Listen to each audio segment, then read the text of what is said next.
Kumuha po tayo ng update kaugnay na magkasunod na pagsabog sa Hulo-Sulu kahapon ay kinamatay ng hindi bababa sa 20 at may unang balita si Emil Sumangil.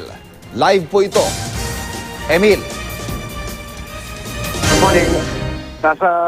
Nakapasok na tayo dito sa mismong town proper ng Hulo. At wala po tayong nakikita ngayon, kundi bukod doon sa mga ilang sibilyan, ay itong sa katutak na mga militar at mga pulis na nagmamando dito mismo sa downtown area ng Hulo. Lockdown, sarado ang mga establishmento, yung pong mga bahay, walang mga nakatira ngayon at sila po ay sa pilitang pinalikas nitong pamunuan ng Sulu Provincial Government, ng Armed Forces of the Philippines at ng PNP habang patuloy ang isinasagawang post-blast investigation. Kung inyong makikita ngayon sa ating live video feed, ito ang Central Hulo. Wala hong nakapapasok dyan ng mga sibilyan sa mga oras na ito. Bantay sarado ng mga pulis at sundalo ang mismong area.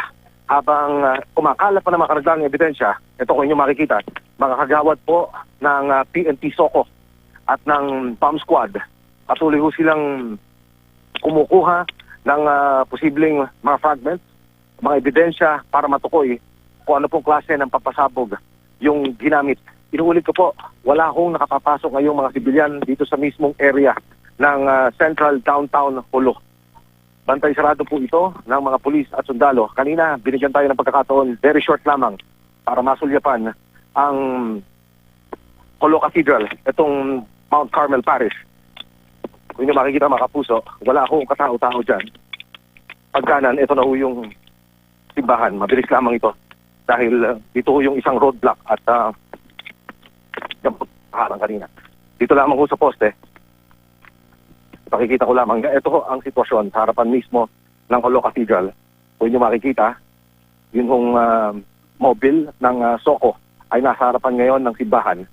Yung po mga sundalo ay nasa bawat kanto, hindi ho pinapalapitan hanggang sa mga sandali ito. Ayon sa initial information, 11 o'clock ng tanghali, lalapag si Pangulong Duterte sa Hulo Airport at personal i-inspeksyonin ang blast site.